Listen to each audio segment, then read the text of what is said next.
And welcome back to the IWAR Network Tubecast. I'm your host and NWL and IWL Commissioner Alex G. Along with me, as always, is IWAR Commissioner Matt Riley. How you doing today, Matt? Ho, ho, ho! I'm in the holiday spirit. Oh, boy. So this is the December cycle in review. So we're going to start out with the roll call of champions, so to speak. Yes. We're going to start in the BRL. League champion, Colonel Dirk Vanderback. TV, Hot Stuff, Adam Cash. Atlantic, Fatty the Butcher. Central, Midnight Warrior. Dixie, Captain Gristle Hackback. Eastern, Superstar, Rick Riley. Mountain, Puma. Northern, Genesis, John Body. Pacific, Sir Gunter Kinderwack. Prairie, Scavenger, King Komodo. Southern, Tiger. Western, Matt's Latin girlfriend Rosa. Tag team, Dark Phoenix FS and the legendary Frank Leatherman Snow. TV tag team, Sax Gotha, Nature Boy Tommy Landell. Six-man, Sax Gotha, Tommy Landell and Duke Nukem. And TV six-man, Sharpshooter, Jake Scarlett, El Dragon de Oro, and the Russian Rocket, Alexei Smirnov. So Matt was going down in the BRL. Oh, lots going on in the BRL as we prepare for Battlecade 11. It's the big event of the year. It's sort of the end of the year event as well as the launching the next year. So it should be fun. A lot of big matches. But happy to see that the credit prize was $49, so it's back up near the top. That Colonel Dirk Vanderback won. So always happy to see the players win, oodles of credit because that means the league's more active. Big money. Big money. Big money. Big prizes. I love it. TV champion. Interesting enough, that's the first time Adam Cash has ever won the TV title in the BRL. Really? Yeah, in his 6 years in the league, he's never won the TV title before. I thought for sure he had, but I looked at the record. Nope, never been BRL TV champion. Nice. Best wrestler on television. And kind of the cool thing is, Luther Alexander had it. Then he lost to Agent 26, who lost it to his tag partner, Punk Rock Mike, who then lost it to Adam Cash. So kind of a nice little, bringing it back around. I always like when feuds parlay around the belt. It's kind of nice. Yeah, that's always a big bonus. Good to see Frank Snow rebound and have a pretty good cycle with some tag team and six-man gold. Frank's always chipping away. Fun thing about Frank does his strategies like really super old school. Like he gets the bulletin and then just he does them in a couple of days. Oh, I thought you used the abacus. No, no. So he's sitting there. We're all like, what did it do in iron and steel? What were the drops? He's like, fuck it. I'm just gonna throw some holes together. And sometimes it works and sometimes it doesn't. But he does it his way. There are some new faces in the league. It's good to see money-driven Mike Sebastian back in action. Nice. And I'm trying to get better about this, but there's a surprising amount of players who are like, hey, man, let me know the deadline and I'll be active. And almost every single time I'm like sending my stuff in at like 3 in the morning, like, oh, man, I really meant to tell so-and-so about the deadline. So last cycle I started emailing people being like, hey, are you going to be active or do you want to be active? And he was one of the ones like, oh, shit, thanks, man. And he's back in the game. I got my stuff in at 8:45 that morning. I'm in the process of actually revising his money-driven Mike Sebastian banners because they all say, like, Matt Mayhem League on them. Yeah. So I'm revising them for him. Sir Gunter, I think he broke his own record for most stars in a year or tied it because Adam Cash had the record for like a year where it was 11 stars. And I was like, hey, that's going to last for a while. And the next year, Sir Gunter came in and like just got 12. I was like, damn it! He's filthy. He's filthy good. Yeah, Sir Gunter's one of the best in the game. Unbelievable. Mark Duchesne really knocks out of the park with him. Although, I should mention this as far as a IWAR-wide thing. For a long time, we've kicked around the idea of using like one unified point system for the IWAR rankings.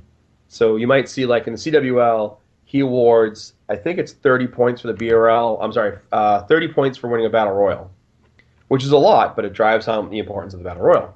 And Andy also structures a lot of the events in the CWL around the Battle Royal. So what we did, though, is we said, okay, let's go with the IWL's point system, which offers 50 points for the league title, 25 for TV, 10 for regional.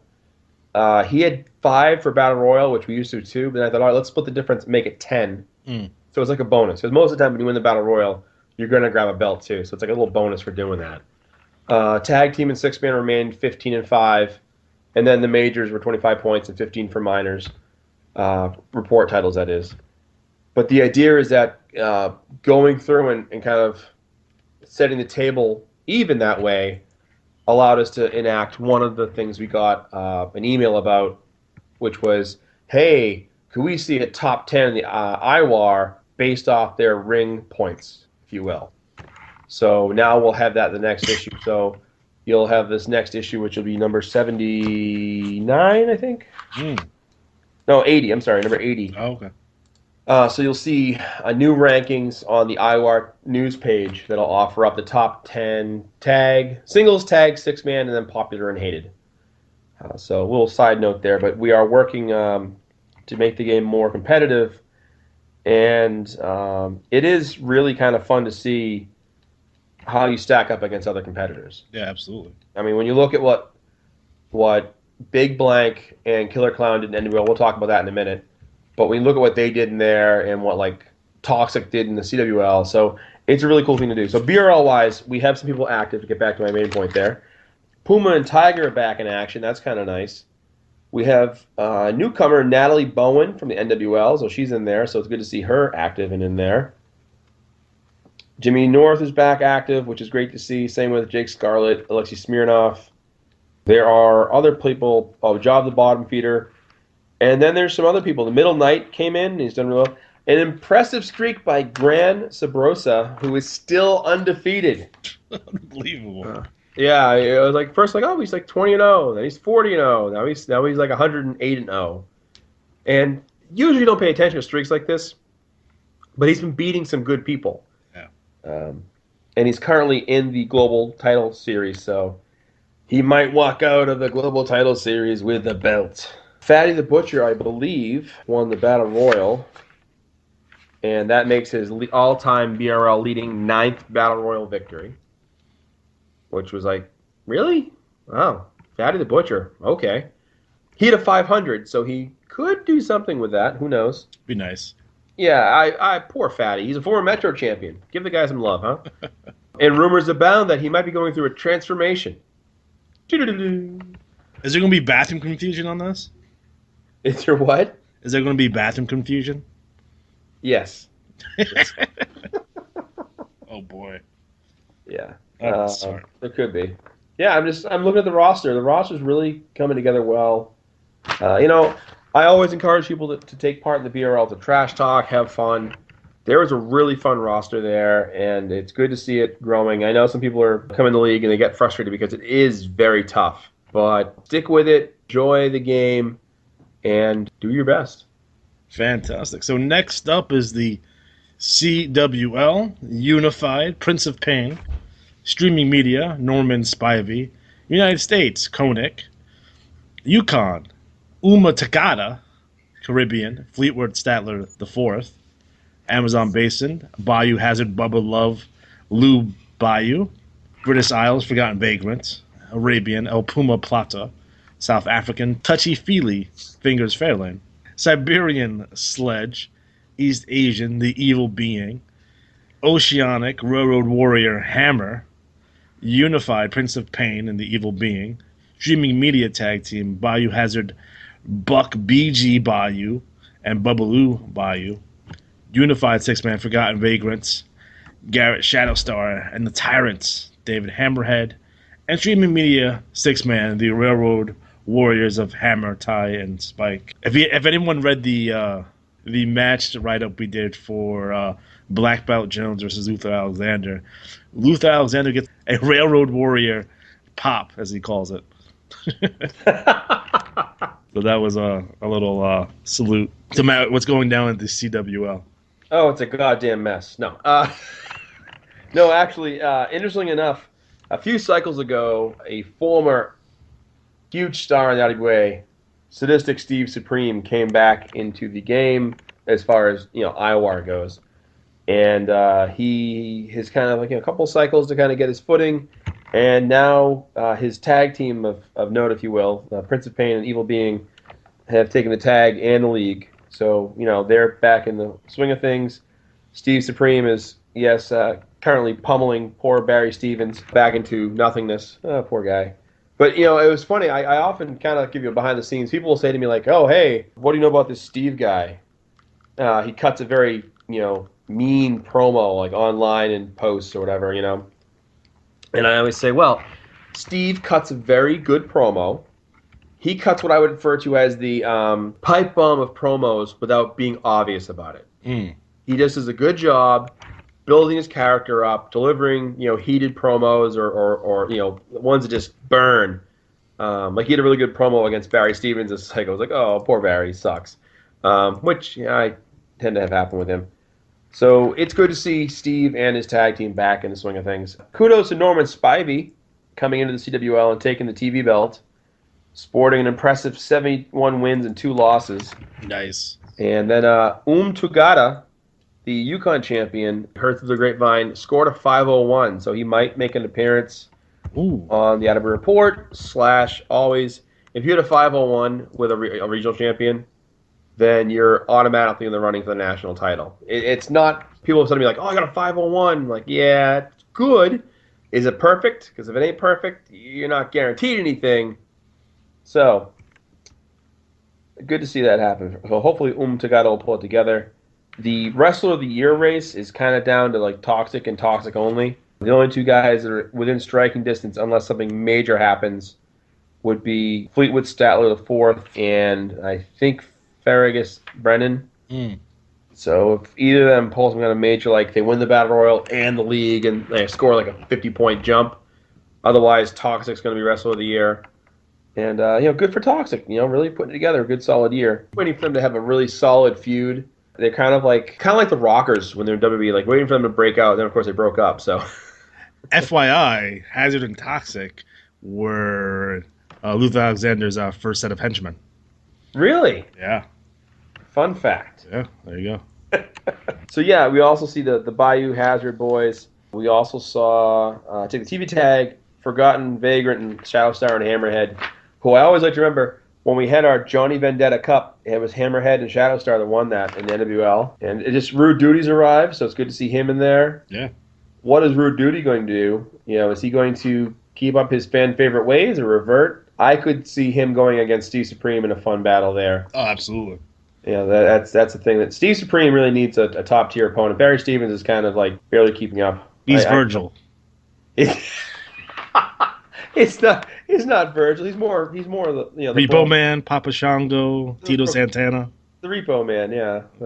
Coco Beware. Oh man, Coco Beware. He was good at Memphis. Anyway, that's a whole nother story. Yeah, Steve the Hitman Chambers came over from IWL. And again, there's going to be more transfer of talent over pretty soon. One idea that hit me the other day when I was doing the NWL record books was we could do a special about our NWL all-time stars as well as the ones that went just didn't pan out that we thought were going to be fantastic. Yeah. Sometimes the brightest stars often burn out the earliest. Definitely. So next up is the IWL. League champion Alec Von Schnapp. Television, Xavier Jimenez. New York City, John Body. Los Angeles, Great David. Boston, Clyde Cosworth. Detroit, Marlon Briggs. Cleveland, Dr. Victory. Dallas, Dylan Matthews. Memphis, Che Guerrero. Miami, Captain Bud, Drunk and Wasted. San Francisco, Night Stalker. Chicago, Scotty Flash. Tag Team, Koenig and Great David. TV Tag Team, Alex Styles and Dylan Matthews. 6-man, Alex Styles, Xavier Jimenez, Dylan Matthews. TV 6-man, Liam Larkin, Koenig, and Great David. So what's going down at the IWL? The first thing I have to ask you, because there's some controversy about the Von Schnapp title victory. You got to explain yourself on that one.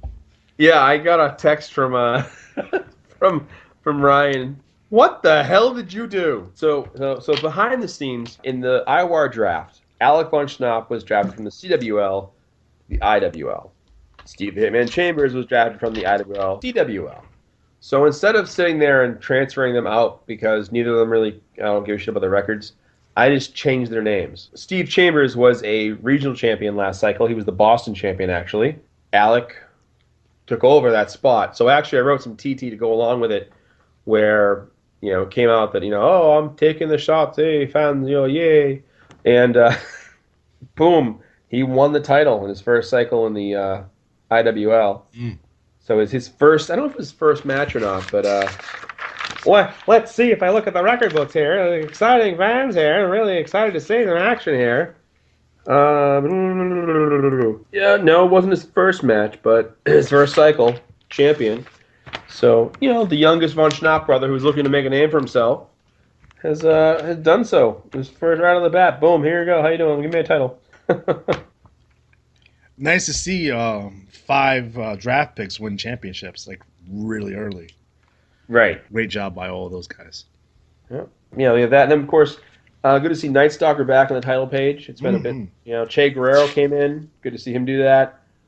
John Body.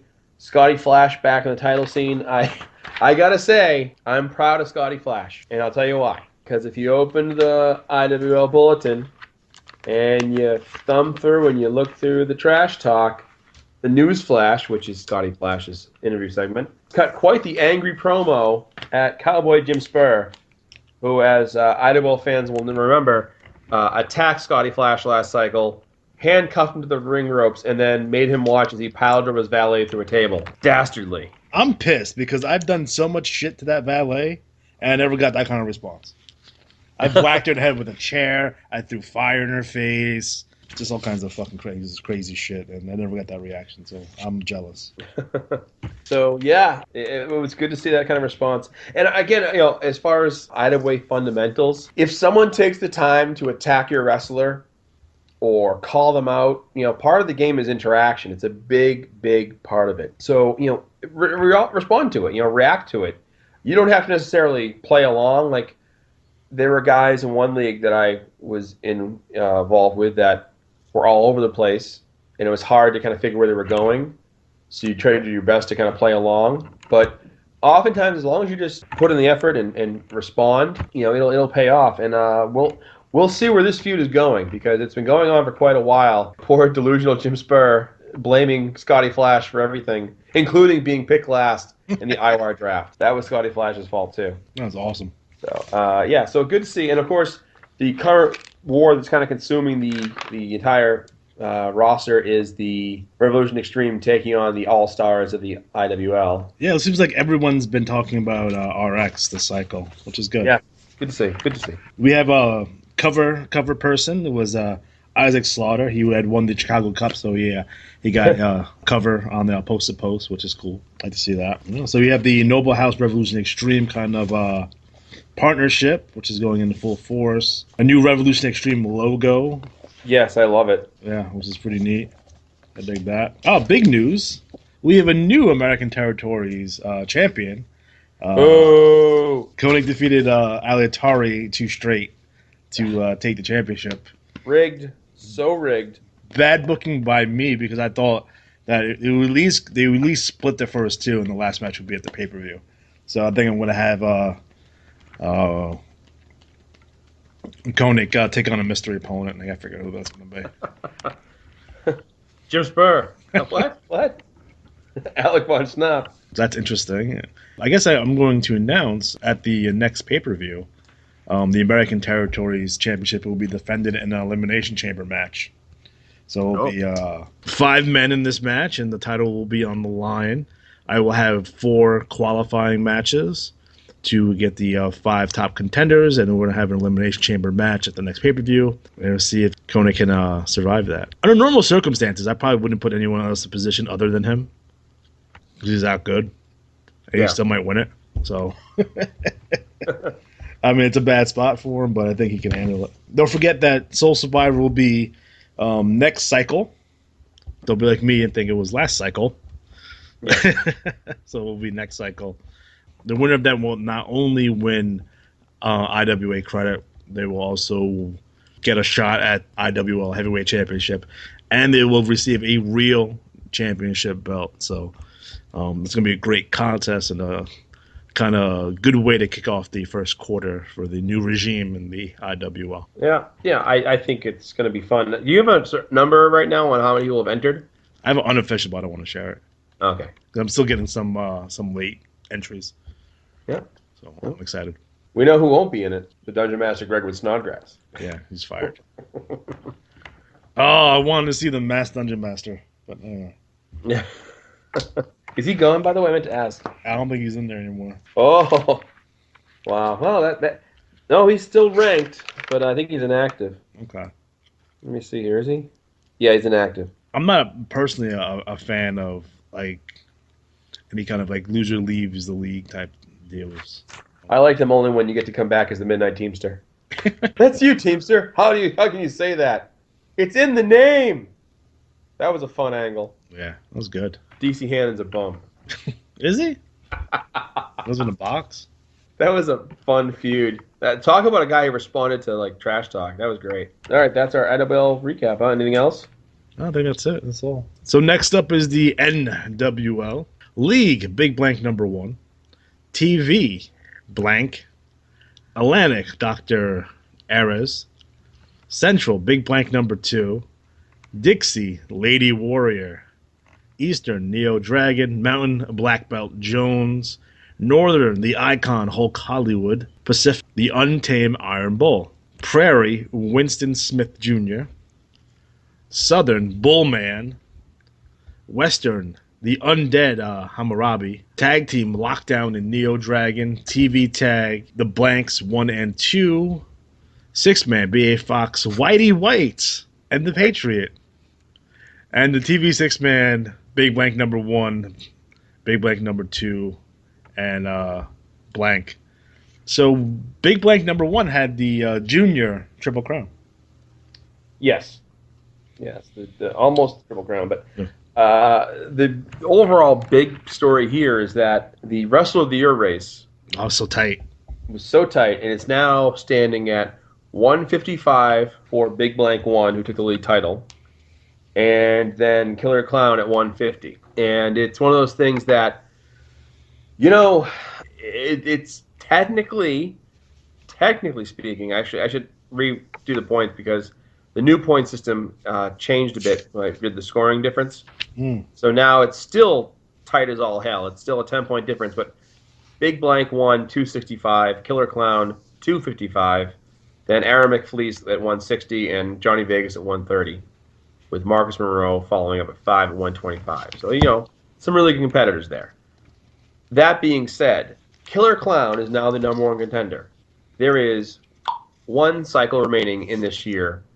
I know Killer Clown is going to be CWL bound by the beginning of the year. So are the Blanks.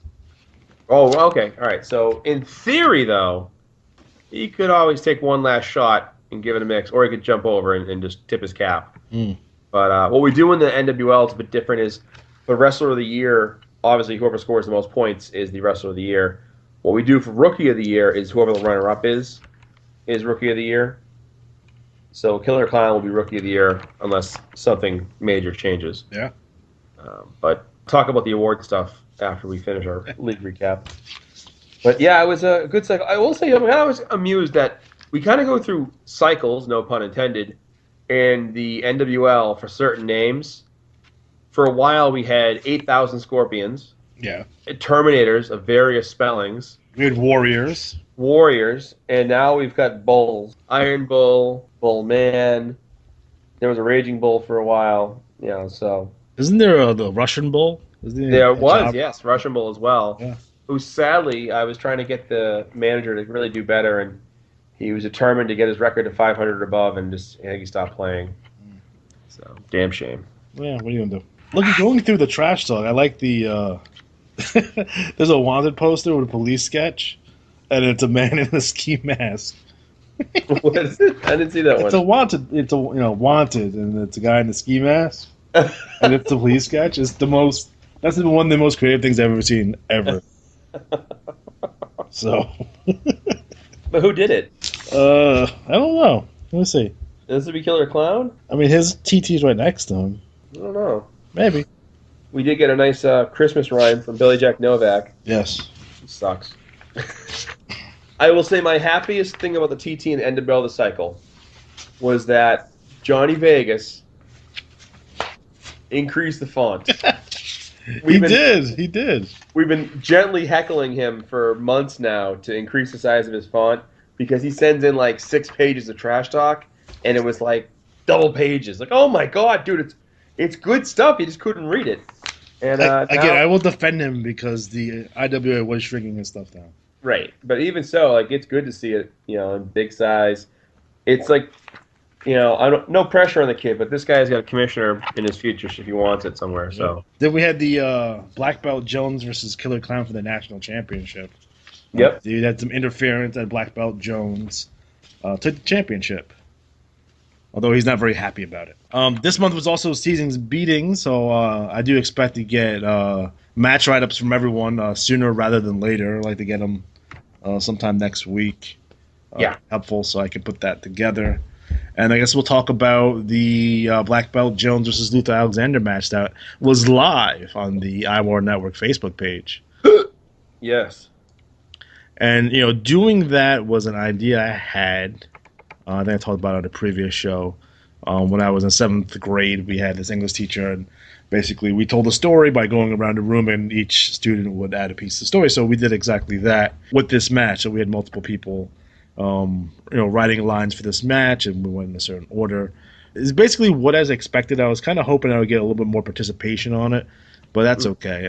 I guess once people would get a full understanding of it, maybe for the next go around, if I decide to do it again, we have a little bit more participation on it. But it went as expected.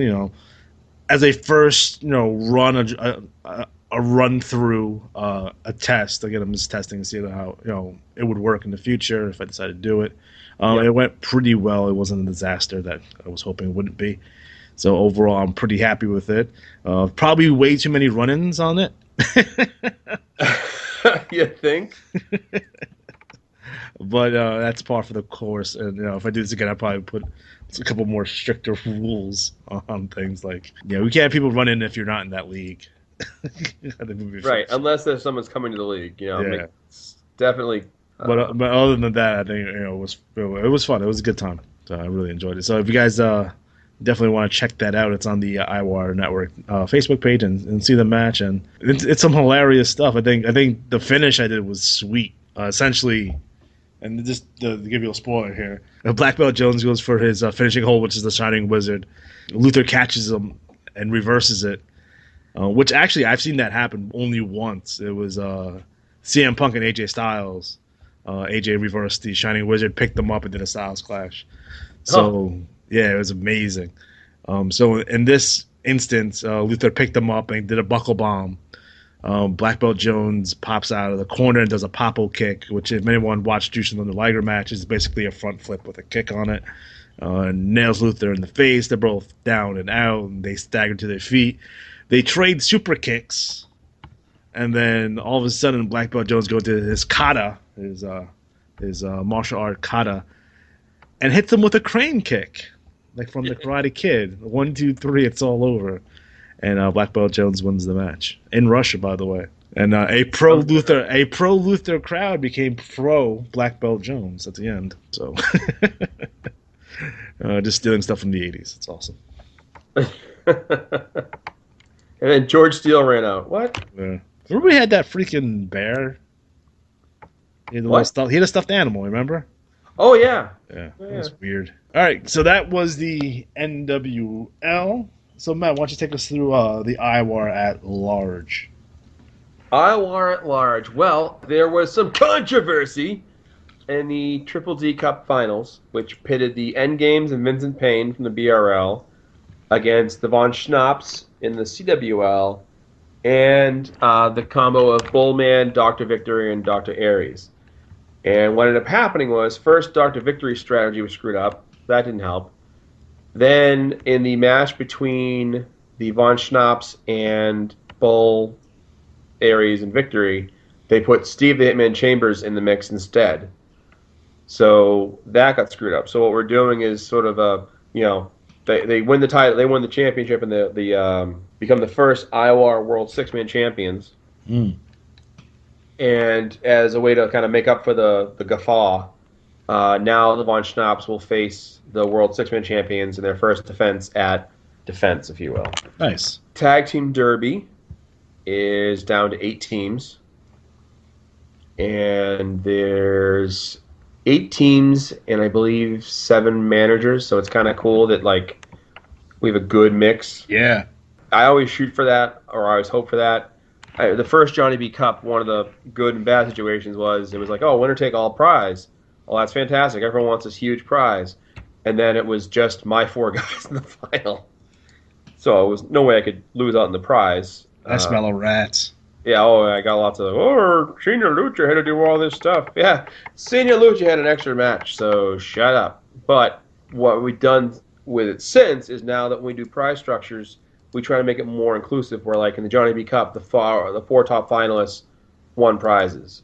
The Bound for Glory, the 8 final wrestlers, there's 8 players. So it's kind of cool, like, and then what's going to happen with that is the last 8 are Agent 26 takes on Vicious Vincent Payne. Crazy Carl takes on Bagman Jimmy Henchman. Clark Pierpont takes on Hot Stuff Adam Cash. And the NWL's only representative, Blank, takes on Grand Sabrosa. So BRL has 3, 4, 5, 6 representatives. 1 from the CWL, 1 from IWL, 1. So it's a BRL heavy tournament, but again, the BRL is a super tough league. Yeah. So, the prize, of course, is a year of free Battle Royal entries for the winner. The overall winner gets an IWAR World Title shot at WrestleRama. So that's coming up. That's in April. Then we have the Tag Team Derby to get back to that. So we have the matchups include Frank Snow and Dark Phoenix against Piper Monroe and Marcus Monroe. Then Magnum TL and Tim Riggins III against Liam Larrikin and the Great David. Ghostly Shadows and Saskatchewan Sasquatch taking on Adam Cash and Fatty the Butcher. And the final matchup is the Railroad Warriors, Ty and Spike, take on Extreme Xavier Jimenez and Dylan Matthews. So, again, there's 7 managers or players and 8 teams. So it's kind of a cool mix where you have a good chance for some variety in the winners. And the Tag Team Derby, the prize is you get a year of League Tag Team and TV Tag Team title shots. And again, both the finalists earn that prize this time, but the overall winner gets an IWAR World Tag Team title shot at WrestleRama. Nice. So it's a good event. This year going forward, what we did with this tournament, by the way, is we used the wrestlers' strategy values as a way to determine winners. So we've done the matches in these knockout rounds. But it's interesting. The tiebreaker is Battle Royal entry and how much you've won in the Battle Royal you did. So, as always, enter your Battle Royal. Tag teams for ties hopefully won't have any, knock on wood. But if we do, I think both teams have to have a triple threat match against the next round. That's what we found kind of works well. But impressive. And what we're going to do, though, for the Bound for Glory next year, which is around the corner, we're going to, I think, at June or July, just have the top 4 or top 8 wrestlers in each of the different leagues automatically get entered into the tournament. So it'll be a free tournament. It'll still be a good prize, but it's just a way to make the game easier on us. Yeah. Because what happens a lot, unfortunately, especially in these 2 tournaments, we had a ton, and I mean a ton, of last-minute entries. We have players that play the game that do not play electronically. They play on paper only. So the IWA is getting letters from them that are arriving the day we're running the event. I had several entries that morning that Kim would email and be like, hey, and I was lucky I took that day off. We had this, and this enter. Can you get them in the tournament? So I had to turn around and kind of do like some juggling. And this new version in the future, we'll just make it easier. We'll still do the Johnny B. Cup as an enter tournament type thing, like, winning prizes. I think actually overall, when it comes to like spending money on IWA, it'll make it easier because you'll have one big event to really spend your money on. Yeah. But the prize is going to be kick-ass. So, like I know with your Soul Survivor, did I remember correctly? You're going to give out a belt for winning that? Yeah. Woo! I want a belt. I think I don't know my IWA history, but I think that might be the only time a belt's been given out for a league-wide event. I think so. Yeah. I want to say maybe the GRL or something like that at one point. Mark Duchesne would know better than I would, but If there's ever been a championship belt ever giving out for a league event, let me know. yeah, Because they were surprised when I asked. Like, really? yeah. I'm like, yeah. Just so the players know, the belts they get are from a company called Clemmer, and they're not the base model isn't expensive, and you can improve it and step it up as far as the fanciness goes, if you will. But there's a lot. Like we give out a for the Johnny B Cup, we give out a trophy. I'm looking at it right now, actually, on my shelf, and it's it's a nice little trophy. But I'll have one made up and send to Mark probably early part of the year. It's a nice little thing to send out, a memento. The IWA used to give out a lot of plaques for things you won. Like if you were the league champion and retained, you got to choose between I think like 10 free matches or a plaque. And I remember thinking, like, who would choose a plaque? But I eventually did it for when I won the Intercontinental Tag Team titles with Dick Jackson, which was a really random thing that happened. But that was back when IWA had the IWA Weekly Report. What? Wait. What is this? The IWA Weekly Report, I remember I talked about that. No. It was back in the early 90s, and the Weekly Report, well, I should back up. The predecessor was a thing called the Back Roll Press. And it was like... I know. And it was a kind of IWA Uber magazine. And it had like pictures from players, reports, like almost like a monthly recap. And it was pretty slick. They had league reviews, top 10 wrestlers, different articles. It was really well done as far as like, kind of being thrown together. And from that, it got one issue and never came out again. They almost pulled the trigger on an IWA yearbook that was going to have every player in the game their home address so you could write to each other. And then all of the other competitor games came out and they were like, yeah, we're not going to do that. Which was been great, but also bad. So the Weekly Report came out, and what it was every week they would have this little like report that actually I just was digging through my massive stash of crap. And I found actually, hey, look at that. It's right where I left it. So, IWA Weekly Report. This was very simplistic. So, what they did is they just posted kind of, think of it like, I want to say, all of the gold and diamond federation results, right? And they would just publish so like I'm looking at this BRL, Kamal the Mongolian Nightmare has the crown once again. So it's sort of the way you would see, I'm going to send you a picture of it because I'm a nerd. There we go, look at that. Zoop, electronically sent to you right now. So it has the week results, and we have like Randy Macho Man Savage in one league, and I'm looking at some of the leagues that they're still around. BRL still around. MEL, I don't think it's the same one. NAL, maybe. Not the same league. It's so funny. They're like, oh, that league's gone too. Oh.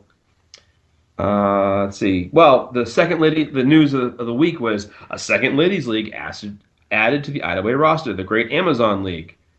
So now they have, another women's league. Then it was like seriously like a 4-page report. So this one has an interview with Rick Roberts. And then it has, they have a thing about checking on who's won trophies or not. So, keeping track of the trophy wins. Then we have some comments that's kind of randomly sent in from around the game. So it was like just random stuff slammed in there. Then we had Supercard 1 results. So Supercard 1 involved the following wrestlers. Arabian Nightmare of the ASL beat Action Jackson of the OSL in a lumberjack match, winning 3 free matches. And you have, like this, again, this is the early stages of it. So when the Weekly Report first came out, it was very bare bones. And there was questions like, hey, how does a wrestler become Wrestler of the Month? And how does a wrestler get a match with the IWA World Champion? What happened to the $100 brawls? Which they used to have the $100 brawls were these quick little, like every few months they'd have these little brawls. And they were for $100. and they were quote unquote considered gambling. So they were suspended, and never brought him back. So Gypsy Blue Phantom took all 3 belts in the league, so they were Wrestler of the Week. Now, they used to put wrestlers up for auction too. So what happened is, let's say a player left the game, right? Yeah. They would post them on, as an auctionable wrestler and auction them off, and then that got done away with. So I'm looking at weekly report number 3, and you might recognize the name. This is a tangent, but it's a fun one. So if I send this, look for the name in the GML number 29. You might recognize the name there. So other names include, like, KKL was still around back then. And this is just, again, weekly results of who won the title and a quick blurb. Now, one of the things with IWA, they used to do a lot of little things that made the game more fun, in that they would talk about, I'd talk 1 or 2 lines, throwaway lines. The Phantom Striker. The Phantom Striker. The original Phantom Striker. That was Frank Morano's guy. And this is 88, right? Is 88. So you have way back when. And, of course, the interviewer tagged Ryder. So some of the names were not the best. Les McCarver won $835 in the Great Bunkhouse Weapons Free-for-All. So the fun thing about that is they used to have that's $835, not IWA credit. And 88 money, that's like $10,000 today. That's like, if I was good Lord, I was like 14. Holy shit, $835. How much Playboys would I have bought with that? Porn. Yeah. They talk about wrestlers around the world, and then of course, Wrestler of the Week. There's more interviews and comments, and a supercard. Now, one thing I'd like to bring to the IWAR, and I've actually had a discussion about this kind of preliminary, is doing a IWAR-wide supercard. So we're in the works. We're gonna figure out a name that's probably gonna be hokey as shit, but that's okay. That's part of the fun. Supercard. Supercard 1. It's back from the dead. More trash talk, which again, this trash talk isn't the best, but it's all kind of falls into the category of people are trying. And then they had the old. This is a fun one too. Specialty match abbreviations on the back. So what they used to do is you could send in your matches and code them with a certain type of match. Now, this didn't change anything in the match itself. It was just for name's sake. But it was a way to say, okay, I want to have a tape fist match. Well, it's TF. Or I want to have a DFB, double first blood. What the hell is a double first blood? Threesome at the prom? I guess. And then, of course, the electric barbed wire cage, because you're not just, going to piss them off. What Prince of Darkness match is a hooded match. Right. Okay. Yeah. Tar and Feather, the War Games. Just funny. And, of course, you see the highlighting I did because I was a kid, and I was like, yay.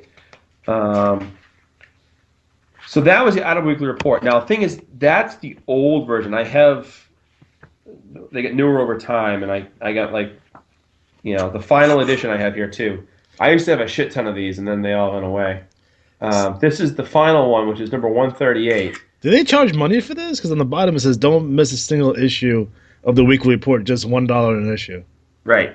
So they charge money for this. It was a $1 report, and it was just a way to, bump up the action. And again, it's a small thing, and I think the game really has been hurt a bit because, I remember when Aliatari won the U.S. title. Yeah. I wrote to IWA and said, can I do a quick promo with him demanding it be called the United Arab Emirates title? And she was like, no, because the wrestler wins the world title, gets a promo. It's kind of like a designated honor. But I said, well, how about if Johnny B just says that he denied the request? And she said, okay. Now, that's a little tiny thing, but it makes it fun, Yeah. And that's part of the game. And then to me, the evolution of this is the IWA ringside. Right. You know what I mean? It's just, just for the IWAR, but it is the evolution of what we're seeing here. Right. And this is, again, I'm sending you some snapshots here. You folks at home are like, what? No, I'm going to put them in. All right, great. So you can see them. So you have 1991 was when it ended. But again, this was every week. although maybe a week off here and there because things happen. But you can see, I'm a nerd. You can see where this is the final issue, like the Willowick Pitbull, the new divisional setup, which, let me send that to you too, because this is going to be fun. People are like, oh my god, there used to be like way more divisions. So you used to have bronze, diamond, ebony, emerald, gold, iron, deluxe, DXL, which is back now, we know, ivory, jade, pearl, platinum, ruby, sapphire, silver, zinc, ladies, other, which was the TTL. Ebony and ivory. Yeah, and of course, some of the holds names have changed because, like, Indian Deathlock used to be in there. Then I got replaced by the Stunner, I believe. I think they should actually revise their hold list again. You know, it's funny you say that. It's one of my homework issues of, like, I think we should just eventually, go ahead and, like, let's rename some of the moves, because I think, there's so many new moves now that are popular. When's the last time someone used a Gourd Buster anyway? Well, that's the thing. It's very much like that when it first came out. Like, oh, it was the Arn Anderson move. Everyone loved the Horseman. So, the back roll press. I'm going to send you a picture of this. Because we're going to put this in there anyways, and fell into tangent hell. This was July of 1988. So you say July of 1988. What do we want on the cover of our magazine? Well, how about I don't know. What would go well on a cover of a wrestling magazine? I know. How about a knife-wielding maniac? The Mad Action Man. Like, how the hell do they come to the point where, like, all right, we want someone on the cover, but should we be carrying an axe or a knife? I don't know. I'm stealing it. So I'm going to steal it. No, I'm going to figure out a way to steal it and put it on the next cover. This. So you folks at home are going to see all this in the actual episode. So, you see it yet? Yeah, I think I can actually recreate this entire thing. Okay, good, because it's gonna be pretty fun. So, I think all 4 people will be like, "Hey, there used to be a contest too, which has gone away. It was the Mr. Wrestling World contest. Now, there was a magazine called Wrestling World Magazine. They used to have a contest every year and like determine like one person got like a little like part of the back page somewhere. Mm-hmm. And I know this because Scott Franklin, Hollywood Hamilton, Rick Challenger, Bad Company, Return to IWA, Dr. Piledriver MD, many other fun things, Niagara Hawk, Perfect Stranger, and naming all those wrestlers. Way to put him over. Hey, I do what I can. I'm a good friend. He won and got his picture in the magazine. Frank Morano won because when his wrestler won, it was, trying to picture this, it was Dick the Dude Danger, because Frank had the wrestling family, the Dangers. And did he have someone named Stranger Danger? No. Oh, that would have been awesome. I know, really. Some Q&A with the IWA. So some of the Q&A here. Ooh, that's a shitty picture. Sorry, man. Let me get this better.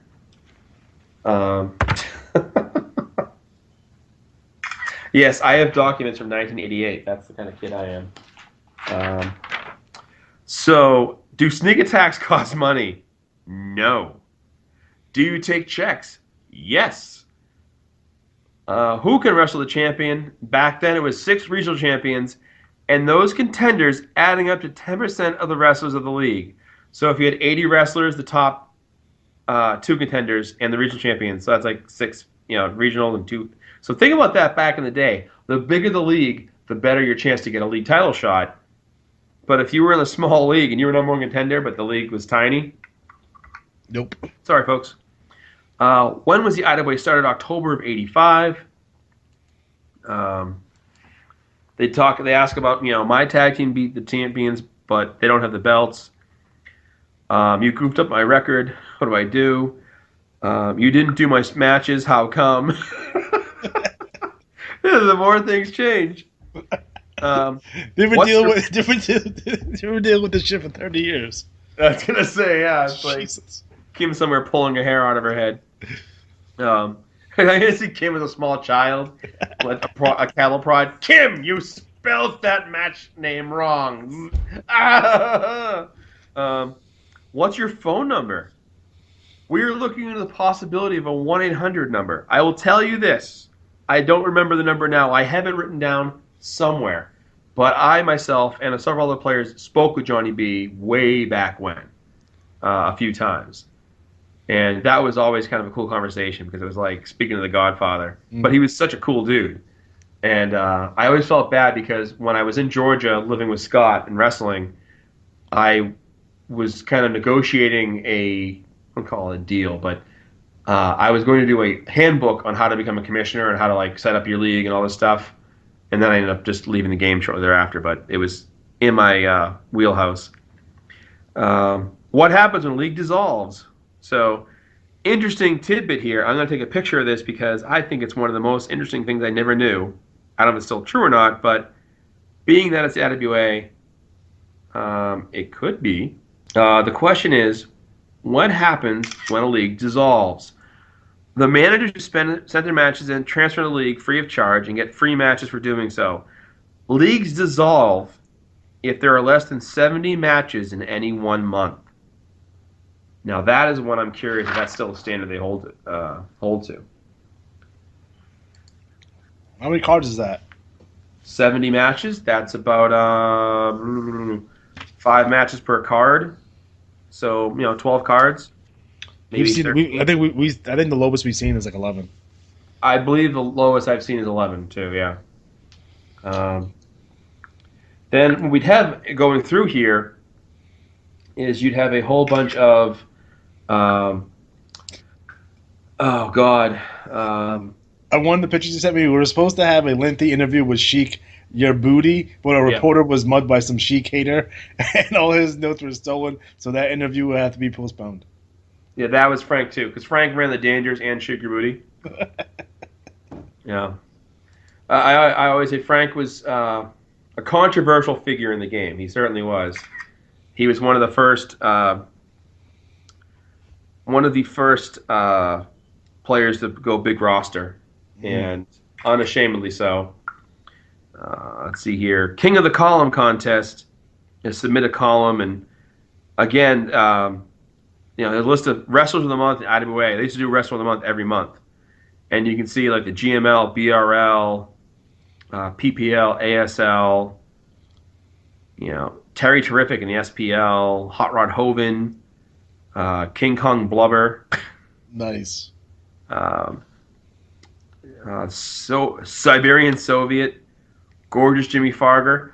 Gorgeous Jimmy Farger, by the way, the first IWA World Champion. Really? Yes. When I opened the LWL, I actually made him the commissioner because I'm a nerd. Continuity, folks. That's right. Damn right. I'm a big. Of course, here's a fun one. Here's a page called Picture Page, and there's no LeVar Burton. Oh, LeVar Burton, or was it Bill Cosby? For what? For Picture Pages.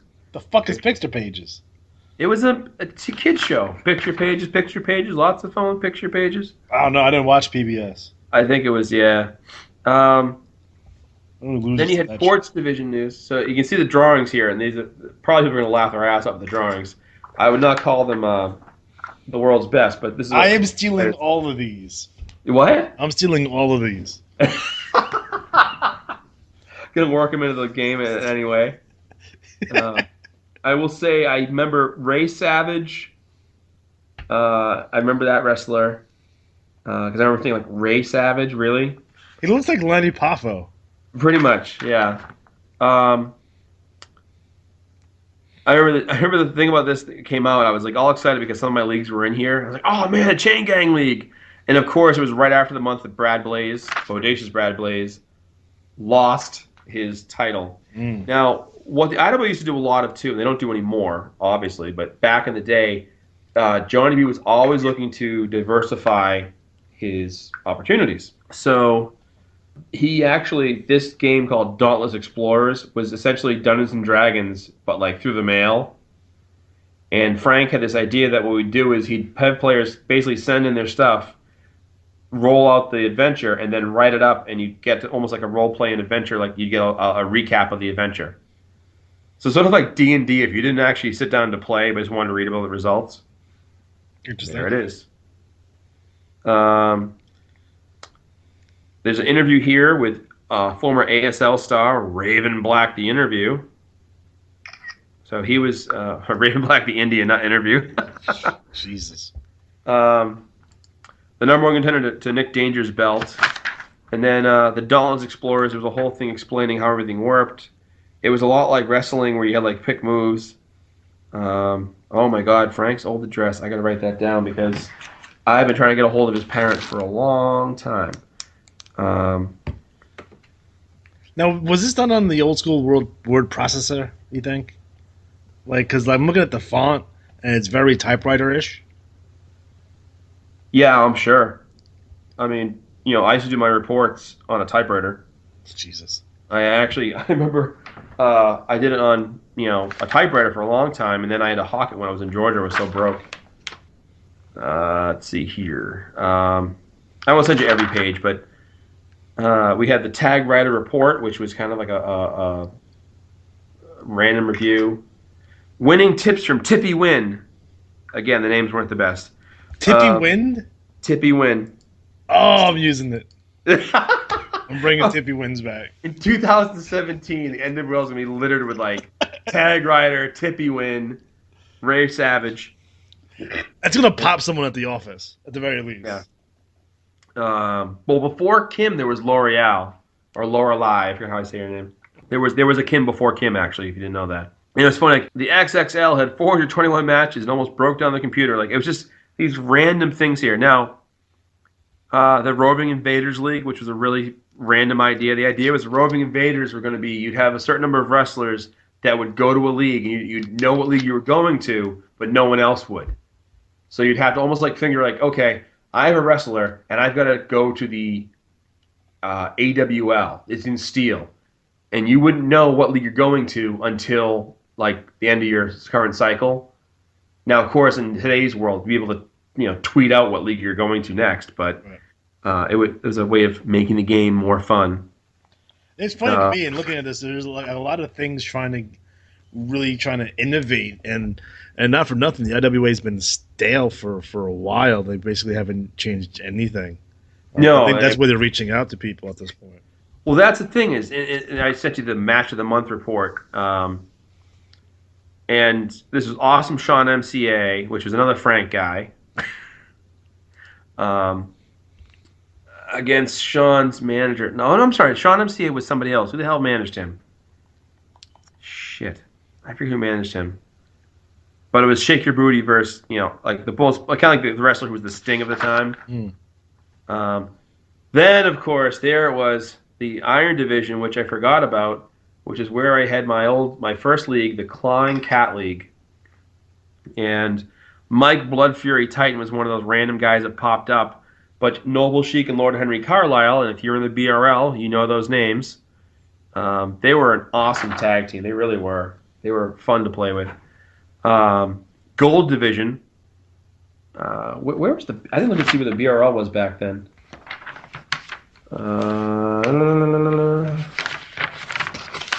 But this was their way of like kind of breaking out the results with different leagues. So I'm going back because I want to touch on something. When they had the Match of the Month of Ringside Report, and then on the bottom says Ringside Reports are now available to Back Row Press subscribers. You can get a Ringside Report of any of your matches for $2. Mark your match. I guess that's RR, BR, RR. So we'll know. However, the Ringside Report will make up everything except 2-1. Tag team matches are $3 and 6-mans are $4. So they were charging money for match write-ups, something that I do for free. Oh yeah. You gotta keep in mind too. They were looking for all sorts of ways to diversify their money, their revenue streams, if you will, and that was one of the one. And I want to say, someone I know was approached to be one of the writers for that, and the idea was that, well, you get players if you want your matches as a write-up, like that's like a 1-page write-up. Now here's the thing. Let's say it's back in the 80s, and you're a clever fella, and you write up 4 different types of matches. Then you just plug in the names. You're making $2 a match for something you just changed the names on. The hold values back in June 3rd, 1988, the day before my birthday. And then we have, these are the top 10 leagues in IWA. Now, at the time, they were the XXL, which was a 2-for-1 league, the Boot Hill League, the Grandmasters League, which was not my first league, it was my second league, but that league was so good. That's the league that made me fall in love with IWA. And it was because the players there put these awesome angles together, had these great feuds. The New Breed League, which is a hot league, the Hot Streak League, the Night Patrol League, I don't remember very much at all. The BRL, which was at the time the 25th cycle. I think, oh my God, 25 cycles. And it's funny because it says the second oldest league and still going strong. Right. I know. Well, that's the thing is the ASL shut down for a bit, so I always used to give the middle finger to the ASL, like, screw you guys. The YCL was the Yankee Clipper League. That was a hot league for a while. The CCL was, the Clawing Cat League. The Death Squad League, I don't remember much at all. But that was those leagues. We have Chrome Division, Power Pack League. I was in that league for a while. Of course, there's the Comic Book Caper, which was, again, you're diversifying your ways of revenue streams. I sent you that one, so I'll let you absorb that. But it was, you can win 20 back issues of the X-Men, number 149 to number 160. And it was like a contest, But it was like, how much are those worth now? They're in good shape. I'm trying to figure out if anything happened during those issues. Oh man, 149. I think that was the Phoenix, wasn't it? I'm not sure. I always say I read X-Men for a long time. Them and Captain America, and Iron Man. I read a lot of comics, anyways. But I read X-Men for years. Then they had the whole stupid Fall of the Mutants thing where they killed like one mutant and like messed up Angel, and I was like, "F you guys." It's funny because that's when I started reading them. And I stopped. I remember I stopped reading when Magneto went on trial, and I was like, "What?" Kind of like Captain America. Captain America. When I first read Captain America, the first issue was Captain America fights the Red Skull to the death. 10 years later, a big issue, and who is he having a climactic final battle with? The Red Skull. Yeah. So, Uncanny X-Men 141 came out September 1981. Oh man! All right. So that's gonna hit. It's gonna hit a lot of stuff there.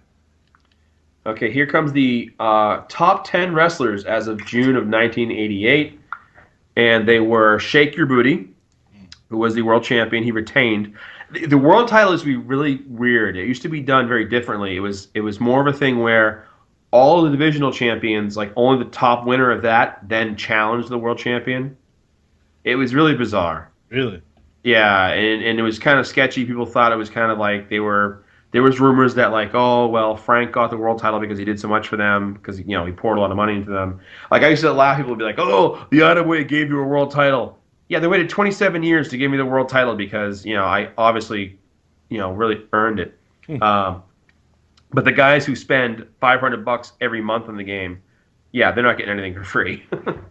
There we have Gorgeous Jimmy Farger, again, first world champion. Hot Rod Hoven, who was one half or part of the Power Team USA and the GML, he was a super good guy. He was kind of like a Hulk Hogan type. The Supreme God, which I forget who ran him. Awesome Sean MCA, who I want to say it was Sean Lang. I think Sean Lang ran him. I forget now. Mark Master Disaster Drake. Dr. Death, who was the BRL wrestler. He was like our first big star in the BRL. Kung Fu Kid was ASL's first big star.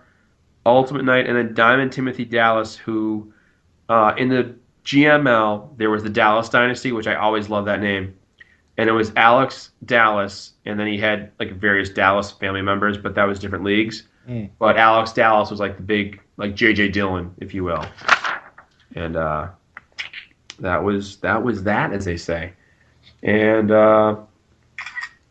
this is the last page. Was the top 10 wrestlers. But this is the BRL. $1 Million Man Ted Foster, Dr. Death, and Dr. Payne, King Cobra Kingsley, this Serpent Society, or Serpent Squad. And just, again, events, the Big Tuna Memorial Tournament, which was, they had this event, and they, people put a couple bucks into it. And I love that the prize for this was receive a 2-for-$1 lifetime guarantee for all matches. Oh, imagine you had that shit back in '88. Hey. You still running that? All right. So, again, that's the back roll press. I'm sorry for the little tangent here, folks, but this is the IWAR. You never know what's going to happen. And that's that. I will say in a final IWAR note, the awards for the annual achievements are going to be posted probably within a day or so. So they're probably already up by the time you hear this, watch this, view this, etc. We are in the process of finalizing the nominees.